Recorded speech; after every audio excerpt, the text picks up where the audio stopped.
when it comes to boxing, it's so hard to fabricate big names to fight each other.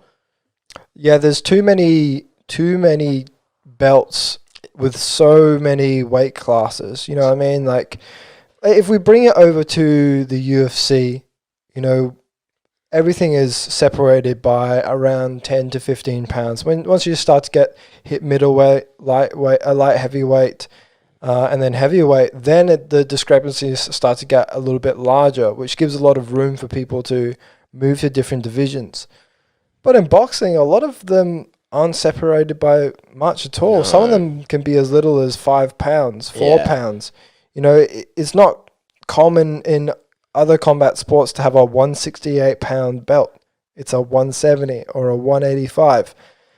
When you have 170, 175, 180, 185, it gets really difficult. It means you can collect a lot of belts. You can be, you know, an 8-time world champion or something like that, whereas that doesn't happen in other sporting organizations.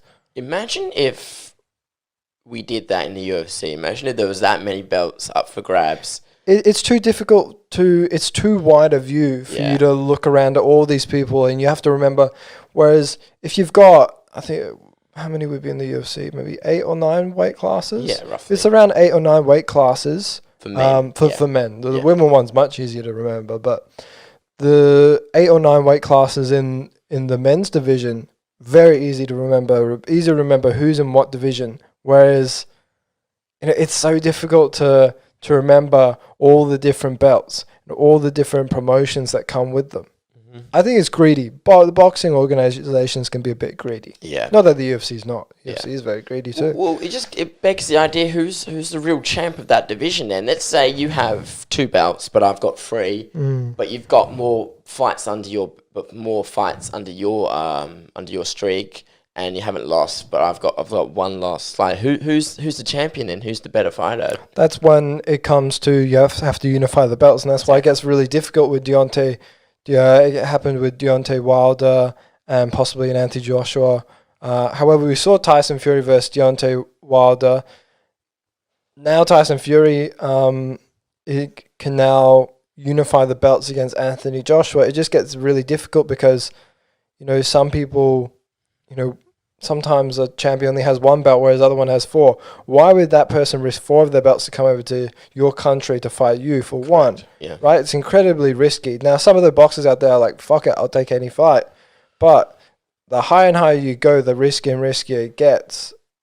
And a lot of your promoters and all the people in your camp are probably going to tell you, yeah, how about don't take that fight? How about fight your, well, here's another problem, mandatory defenses. Mm-hmm. Sometimes in the contract they have a mandatory defense, whereas in MMA, don't have that. Israel Adesanya didn't have mandatory defenses. He did defend his title, right? He defended his title twice. But there was nothing stopping him moving up to light heavyweight against Jan Blachowicz, right? Mm-hmm. There was nothing in his contract that stopped him, whereas the UFC actually promoted that. Yeah. In boxing, they say, no, in your contract you have to do mandatory defenses, then you can do that. Mm-hmm.